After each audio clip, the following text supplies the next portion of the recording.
have hit 5-star. I'm going to unmute them. I don't necessarily need to take an appearance right now because we're already 15 minutes in, and this was not intended to be a long hearing, just a status conference. But I'm going to unmute all of the rest of the lines. And please, everyone, if you're unmuted, keep your own phone muted, because otherwise we're going to have to start this all over again. So you should hear that your line is unmuted when I hit unmute. Good morning, Your Honor. Can you hear me? Yes, I can hear you. Yeah, my name is Nokasai Vikram Kumar Kunduru, and I am joining from Dallas, Texas. I have invested in ANM shares. Hi, this is Umar Shankar Nesala from New Jersey. I have invested in Link2 through Ripple and 3 others, and I'm being represented by Dayton. Yes, Judge. Your Honor, my name is Daryl Turner from California. I'm a accredited investor with Link2 shares in Ripple and 3 other companies. Good morning. This is Christopher Taylor, and I am being represented by John Deaton, and I have invested into the Ripple shares through Link2. Thank you. Hello, Judge. I am Robert Stewart. I am from Virginia. I'm a Link2 customer represented by Deaton Law Firm. Good morning, Your Honor. Good morning, Your Honor. My name is Armando Martinez. I'm from Fort Lauderdale, Florida. I'm invested in 22 companies in Lincoln, as well as Ripple, and I am being represented by John B. Okay. All right. Go ahead. This is Curtis House. I'm the third. My dad is also junior. He owns the Ripple shares as well. I own 10 companies, including Ripple, and I'm in the Dean class action lawsuit as well as my dad and the other 2 members that I've gotten to join Link2 as well. Okay. All right. So, Your Honor, my name is Ed Routhier. I'd like to be contacted or put in contact with John Deaton, and I'm an accredited investor with Anthropic shares. Good morning, Your Honor. My name is Samuel Solar Conklin out of California. I'm an accredited investor with several investments on the Link2 platform and representing myself. Thank you. I don't know if the judge is going to even get a chance to talk or to even have this status hearing, because there are so many people in the Queen that want to be represented on behalf either by John Deaton or representing themselves on the Link2 platform as accredited investors, as sophisticated investors, as retail investors. I'm a Link2 investor. They're already 20 minutes in it, and the judge has not even got past of the people that are stepping up to participate in the hearing.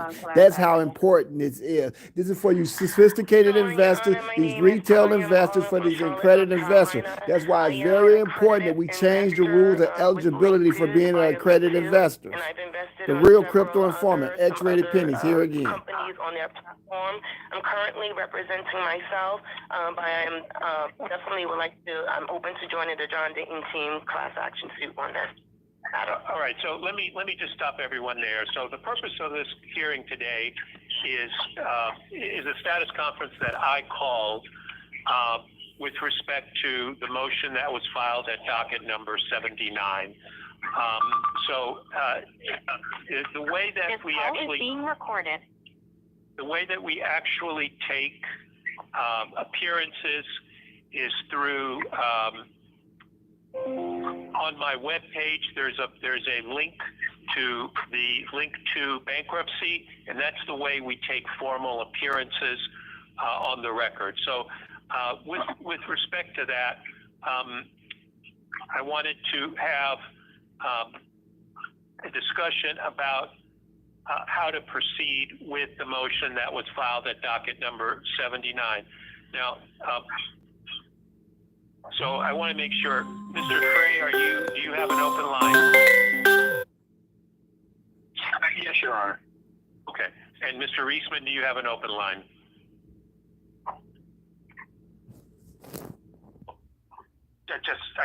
All right, now you do. Okay. Sorry. All right, thank you. Sorry. All right, Thank you, Your Honor. Your Honor, I noticed something on the call, and I'm not trying to cause problems or anything, and I understand people want to know what's being heard here. But I did hear, and I've heard this before accidentally on people's phones, that it said that the line is being recorded in that regard. And I just wanted to point that out to Your Honor. I don't know if Your Honor is okay with that or not, but it sounds like someone is making a recording of this hearing right now. And my understanding, at least, and I'm not trying to poke people or, hit them, is that the court keeps the record of this and that parties are not allowed. It's no longer being recorded. Well, there you go. So just so everybody's aware, as soon This as call is no longer being recorded. So it's just so people are aware, as soon as this status conference finishes, the court will upload to the docket a PDF file that will have a recording of this call, and that's available free of charge. So anybody can go on the docket, and there's an official docket, and then there's a docket that's kept by the claims agent. And there you will be able to get a recording of that. So I would ask anyone who is recording this outside of the court system to stop recording it right now and use the recording that is on the docket. So let me just start. And this was intended to be really a very brief status conference. So at the time of the last hearing, before I saw the objections that have been filed to the motion at docket number 79, I raised the question of whether this should proceed by an adversary proceeding. I don't have any opinion yet as to the validity or the status of the Ripple shares or the Ripple proceeds. I'm really interested in the process more than anything else. So, Mr. Schwartz, I'll let you address that first, and then anyone else who wishes to address it, we can go from there. Thank you, Your Honor. A couple of points. First, so the court's aware we have discussed what I understood from the last hearing to be the process concerns you raised with both the committee and with Santon, the DIP lender. So the court's aware we are in meaningful discussions with the committee about a prospective resolution and the path forward in this case. We have exchanged a term sheet, and I think a draft will be going back from our side of the committee today. So I think I would suggest that with respect to picking a path forward for the Ripple motion, it would make the most sense to continue it to the 19th to see if we can't finalize our agreement with the committee, because the prospects of the case may change and the contours may shift, in which case the process may make a little more sense with that in the background. It may not, Your Honor, in which case also that may guide our decision making with respect to the path forward. So the court's also aware we're talking, we have an August 22nd deadline for the entry of the final DIP order. We're talking with Santon about that moving as well while we try to resolve the DIP financing as well as Ripple proceeds motion. And I think, I expect if we can work those issues out, Your Honor, the 19th will be a hearing on cash management, which I think we'll have resolved, as well as the sales procedures motion. And we may well be moving the last two to the 26th. To put those on your radar. So with that as a backdrop, Your Honor, it's at least the debtor's view that the most efficient thing to do today would be to continue this status to next week while the committee and the debtors continue to negotiate. All right. Does anyone else wish to be heard? Your Honor, Jeff Jonas. Yeah, go ahead, Mr. Jonas. Thank you, Your Honor. Jeff Jonas from Brown Running for the committee. I just would acknowledge, Your Honor, what Mr. Schwartz had to say. I do appreciate, Your Honor, calling the status conference and fully appreciate the issues, if you want to call them due process or whatever. But that being said, Your Honor, I don't think there'll be any prejudice to anyone by continuing this for a week or so. As Mr. Schwartz said, we are engaged in an effort to reach certain resolutions. I hope that happens. If it does, it will change the contour of the case. If it doesn't, again, I don't think a week will impair or prejudice anyone. But thank you, Your Honor. All right. Anyone else wish to be heard? Your Honor, thank you, Your Honor. Go ahead, Mr. Frey. Your Honor, Your Honor, I would just say we certainly have no objection to continuing it. I just want to make sure that I have enough time to find out what it is they're negotiating because I haven't seen anything. So. Understood. Anyone else? Your Honor, can you hear me? Yes. This is John Deaton. I don't object, obviously, to the 1 week extension. I'm only piping up because so many people expect me to do so. But I'm also talking to the committee, so I support the 1 week extension. Thank you. Yeah. So, Mr. Jonas, would you tell everyone who is on the committee so that people have an idea of who the committee represents? I'm sorry, Your Honor. I'm not sure if you, let me put it this way, Your Honor. I think I can be responsive to your question. For all of the customers that are on this call, and I appreciate, Your Honor, I just want to be sensitive. We're sensitive to not necessarily calling customers unsecured creditors. That's an issue for another day. So I just wanted to put that out there for the record, Your Honor. But that being said, and setting that aside, for all of the customers on this phone, on this hearing, the Unsecured Creditors Committee, which my firm, Brown Rudnick, represents, we effectively are representing you as a quote-unquote creditor in this case. And Mr. Deaton is part of that. We have ongoing discussions with Mr. Deaton, for those of you that Mr. Deaton's representing you. And, it's your interest that we represent.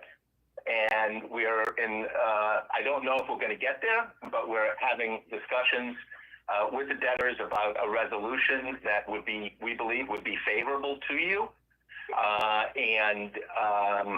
Absent that, we'll effectively be fighting on your behalf or arguing on your behalf or taking positions on your behalf, and that would include Mr. Deaton. But that's where we are as of now, and as you all heard me say, we think that we'd like to give the benefit of a short period of time to see if those ongoing discussions are fruitful. And again, our view is that no customer will be harmed or impaired because nothing bad is going to happen to you or your interests. In terms of the court procedure or the bankruptcy until the court reconvenes in a week, which is why we're supportive, and you've heard other voices support, Mr. Deaton support a 1 week continuance. I hope that's helpful, Your Honor. Yeah, thank you very much. I would just encourage you to have your discussions with Mr. Frey as well. Absolutely, of course, Your Honor.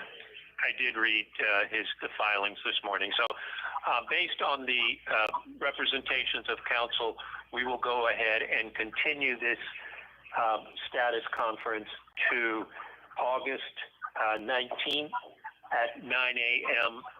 Central. So a week from yesterday at 9 a.m. Central. So we're in recess to the 1 o'clock hearing. Thank you, Your Honor. Thank you, Your Honor.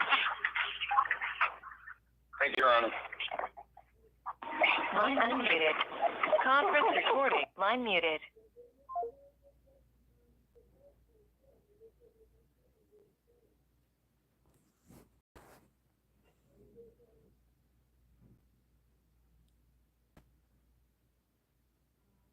Hello. Please enter your 6-digit conference code.